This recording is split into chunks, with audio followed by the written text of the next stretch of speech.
Bismillahirrahmanirrahim. Assalamu alaikum my dear students. Ma'am Zaya Malik is here with another lecture video that is about types of pronoun. So dear students, अपनी last video में मैंने आपको noun सिखाया था including their types. उसके end में हमने एक शॉर्ट सी वर्कशीट भी की थी. And today also we have a topic types of pronoun. And after that मैं आपको एक छोटी सी एक वर्कशीट कराऊंगी दैट कंसिस्ट ऑफ MCQs आपके पास हैं और इंशाल्लाह you will be able to solve it very quickly. Okay students, and one more important that I want to mention here, मेरे इस चैनल पे आपको हर सब्जेक्ट से रिलेटेड लेक्चर्स मिल जाएंगे विद SLO बेस्ड नोट्स. या ओके, चाहे वो फिज़िक्स है, केमिस्ट्री है, बायो होगी, मैथ्स होगी, जो भी होगा आपको सब सब्जेक्ट्स के SLO बेस्ड नोट्स मिलेंगे. And that is very very easy, trust me कि आप उसको वन टाइम रीड करके आपके लिए टॉपिक को अंडरस्टैंड करना बहुत ही ज़्यादा कन्वीनियंट होगा. And don't forget to subscribe my channel. Okay, let's get started. First of all you must know what is pronoun. So basically आपके पास प्रोनाउन क्या होते हैं? प्रोनाउंस आर द वर्ड्स और letters that are use instead of noun. ऐसे words जो आप noun की जगह इस्तेमाल करते हैं उनको आप प्रोनाउन बोलते हैं. ठीक है, for example he, she, it, they, you, these are basically pronouns. Like आप जब फॉर एग्जाम्पल आप ऐसे लिखते हैं, एक छोटे से एग्जाम्पल लेते हैं, आप कायदे आज़म के बारे में कोई ऐसे लिख रहे हैं. ठीक है, सो आप बार बार कायदे आज़म का वर्ड नहीं यूज़ करेंगे. ठीक है, you will use one time, two time or maximum 3 time. After that you will start using the word he. ठीक है, आप कायदे आज़म के वर्ड को रिप्लेस कर देंगे ही के साथ. So he is basically your pronoun. Okay, now we have different types of pronoun. First आपके पास जो डिस्प्ले है स्क्रीन पे that is personal pronoun. Personal pronoun क्या होता है? That is associated with a particular person. जब आप किसी पर्सन के साथ एसोसिएटेड होते हैं उसको आप पर्सनल प्रोनाउन बोलते हैं. ठीक है, it can be your first person, second person और थर्ड पर्सन. ओके, मैं शॉर्ट सेंटेंस भी आपको देती थी. फर्स्ट पर्सन कौन सा होता है? The person speaking. ठीक है, जो पर्सन बात कर रहा था that is your first person. Like in this case आप मेरी वीडियो सुन रहे हैं, so I am your first person. ठीक है, और फर्स्ट पर्सन हमारे पास दो होते हैं, आई एंड वी. ठीक है, I and we are basically first person. Second person क्या होता है आपके पास? द पर्सन स्पोकन टू, जिसके साथ आप बात कर रहे होते हैं. लाइक आप सब स्टूडेंट्स से मैं बात कर रही हूँ तो आप सब क्या है? सेकेंड पर्सन है. और आपके पास जो सेकेंड पर्सन होता है वो सिर्फ क्या होता है? You is your second person. Okay, now third person the person spoken about, जिसके बारे में आप बात कर रहे होते हैं. इसमें आपका ही, शी, इट, दे, ये सब आपके पास क्या है? थर्ड पर्सन है. ओके, जब आप किसी पर्सन के लिए कोई प्रोनाउन यूज़ करते हैं तो आपके पास क्या होता है? Personal pronoun. लाइक एग्जांपल है हमारे पास, I am very intelligent. So I is your personal pronoun. ठीक है, you are very intelligent, you is your personal pronoun. Okay, और he is very intelligent, so he is your personal pronoun. Okay, got it. So next आपके पास जो pronoun है वो है possessive pronoun. Possessive pronoun क्या होता है? जब आप स्ट्रॉन्ग एक्सप्रेस करते हैं पोजेशन, ऑनरशिप को, ओरिजिन को, रिलेशनशिप को. ठीक है, जब आप ऑनरशिप, अपनी मलकियत बताते हैं किसी चीज़ पे, so that is term your possessive pronoun. Okay, like this is yours book, this is my book. ठीक है, my, yours, mine, ours, theirs, his, her, these are all possessive pronoun. ठीक है, जो पोजेशन शो कर रही है. Okay, next है आपके पास reflexive pronoun. Okay, reflexive pronoun आपके पास क्या होता है? जो कि रिफ्लेक्शन देता है या रिफ्लेक्ट करता है back to the subject. Okay, मैं यहाँ पे आपको एक बहुत स्ट्रॉन्ग एविडेंस दूंगी. नेक्स्ट है आपके पास एम्फेटिक प्रोनाउन. सो एम्फेटिक प्रोनाउन आपके पास और रिफ्लेक्सिव प्रोनाउन बेसिकली ये जो वर्ड्स, अगर हम वर्ड्स की बेस पे देखें तो ये सारे सेल्फ वाले वर्ड्स होते हैं. Like my self, it self, your self, them self, her self, him self, दोनों रिफ्लेक्सिव भी और इम्फेटिक में. नाउ द क्वेश्चन इज, आपको कैसे पता चलेगा कि ये जो गिवन प्रोनाउन है ये as an reflexive pronoun use हुआ है या इम्फेटिक प्रोनाउन यूज़ हुआ है? तो डियर स्टूडेंट्स, मैं आपको एक छोटी सी ट्रिक बताऊंगी जिससे आप फ़ौरन से आइडेंटिफाई कर लेंगे कि ये आपका रिफ्लेक्सिव प्रोनाउन है या इम्फेटिक प्रोनाउन है, क्योंकि वर्ड्स पे देखा जाए तो वर्ड्स तो आपके पास सेम है.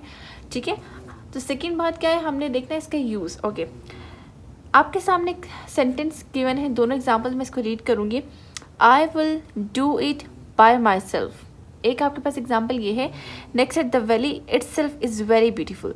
नाउ अगर आपको यहाँ मेंशन ना होता और आपको आइडेंटिफाई करना होता कि ये इसमें से रिफ्लेक्सिव कौन सा, इम्फेटिक कौन सा, तो आप कैसे करते? आपने सिंपल क्या करना है, इस वर्ड को हाइड कर लेना है। ओके, जो आपका सेल्फ वाला वर्ड होगा उसको आपने इग्नोर करना है, ठीक है। और इग्नोर करने के बाद आपने सेंटेंस को रीड करना है। ओके, मैं इसको इग्नोर कर रही हूँ और मैं अब इसको रीड करूँगी। I will do it by. Now my sentence is incomplete, ठीक है। मुझे सेंटेंस की सेंस समझ नहीं आ रही। लाइक यहाँ पे क्वेश्चन है हु कंप्लीट द वर्क, ठीक है, और who will do the work. So अगर मैं ये वर्ड रिमूव कर दूँ और मैं सेंटेंस को रीड करूँ और सेंटेंस मुझे समझ ना आए, सेंटेंस इनकम्प्लीट हो, सो इट्स मीन जो आपका वो वर्ड यूज़ हुआ था वो as a reflexive pronoun use हुआ है, क्योंकि उसका रिफ्लेक्शन सब्जेक्ट पे पड़ना चाहिए। ओके, नेक्स्ट है आपके पास एम्फेटिक में the valley itself is very beautiful. अब अगर मैं इटसेल्फ का वर्ड रिमूव कर दूँ और मैं सेंटेंस को रीड करूँ तो सेंटेंस क्या बनेगा? The valley is very beautiful. So ये सेंटेंस रीड करने के बाद मुझे समझ आया कि यहाँ पे सेंटेंस की सेंस बन रही है। तो जब सेंटेंस की सेंस बन रही होती है तो वो आपका एम्फेटिक होगा, और जब नहीं बन रही होगी आफ्टर रिमूविंग दैट वर्ड तो फिर वो आपका रिफ्लेक्सिव प्रोनाउन होगा। होप सो ये आपको पॉइंट क्लियर होगा, and this is your most important point. Okay, next we have demonstrative pronoun. Demonstrative pronouns means to point out something, जब आप किसी चीज़ को पॉइंट आउट करते हैं। And for your convenience here are some words जो कि आपकी स्क्रीन पे विजिबल हैं, this, that, these, those and such. Basically ये वर्ड्स होते हैं जो आप यूज़ करते हैं as a demonstrative pronoun. Example है हमारे पास, this present is from my husband.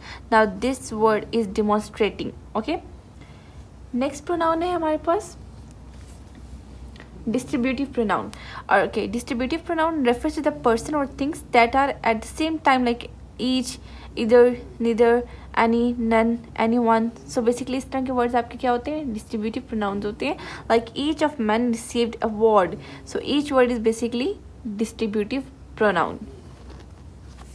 okay, next है हमारे पास interrogative। थोड़ा सा विजिबल नहीं होगा आपको, यहाँ पे स्टेपल हुआ हुआ है, but I will make sure it कि आपको ये वर्ड समझ आ जाए। This is your interrogative pronoun. So interrogative pronoun आपके पास कौन से होते हैं? That is use to ask question about unknown people और thing, like who, whose, what, why. So example है हमारे पास, हु इज़ योर फेवरेट, और who is your favourite game, और इट कैन बी एनीथिंग, ठीक है। सो आपके पास हु यहाँ इंडिकेट करे that it is your interrogative pronoun. Okay, next है reciprocal pronoun. This is your reciprocal pronoun. Okay, so reciprocal pronoun आपके पास कौन से होते हैं? ये बेसिकली दो वर्ड्स हैं जब ये as a combined effect use होते हैं, and it is use to express mutual relationship और एक्शंस लाइक ईच अदर और वन अनदर। यूजली ये वाले ज़्यादा वर्ड्स यूज़ होते हैं। So these are your reciprocal pronoun. Okay, next है आपके पास indefinite pronoun. This is your indefinite pronoun, and again it is very very important.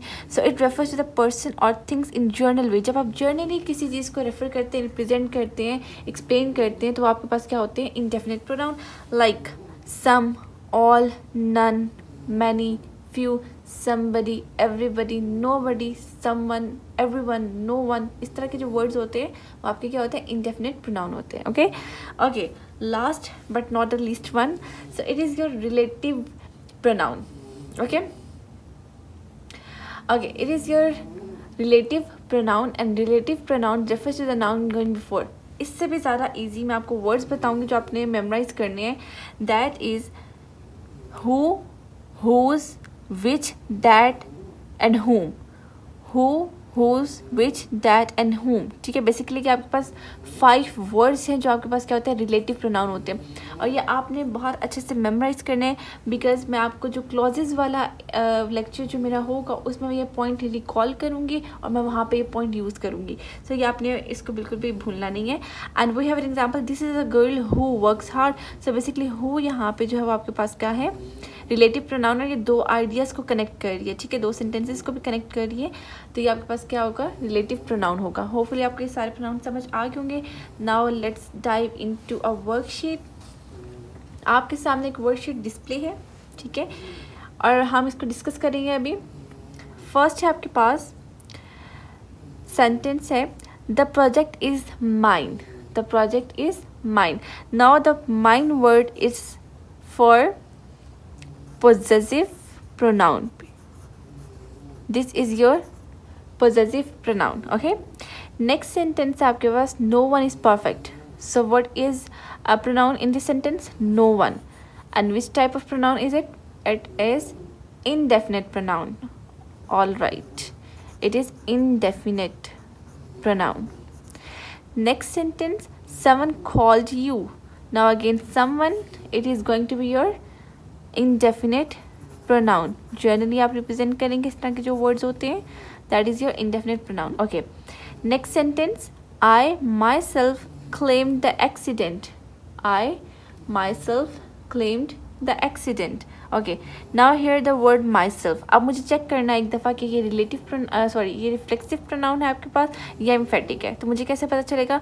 मैं इस वर्ड को रिमूव करूँगी और मैं सेंटेंस को रीड करूँगी. So I claimed the accident, sentence complete है. सो इट्स मीन ये कैसे यूज़ हुआ आपका? ये एम्फेटिक प्रोनाउन है. So it is going to be your emphatic pronoun. Okay, next look at that beautiful painting. Now that word is demonstrating. Okay, it is your demonstrating pronoun. Next sentence, they are coming to the party. Now the word they is personal pronoun. It is your personal pronoun. Okay, all right. Next sentence, I hurt myself while gardening. Again I have to remove this word I hurt while gardening. So I hurt, आगे अगर आप my self remove करोगे तो आपको sentence complete नहीं मिलेगा, आपको समझ नहीं आएगी, कोई सेंस नहीं बनेगी. सो यहाँ पे ये फिर क्या है? Reflexive pronoun. सो यहाँ पे माई सेल्फ आपका reflexive pronoun. Okay, he is the one who is very obedient. Now we have two pronoun basically here. First of all he आपके पास क्या है? यहाँ पे पर्सनल प्रोनाउन है. And who word is relative pronoun. This is relative pronoun. Okay, the friends always help each other with their homework. Each other, the word each other is representing that it is reciprocal pronoun. It is reciprocal pronoun. Okay, last sentence, this is the car which I want to buy. So this is a car which is again relative pronoun. Okay, dear students, hopefully you get the point, and don't forget to subscribe my channel and take care of yourself. Allah Hafiz.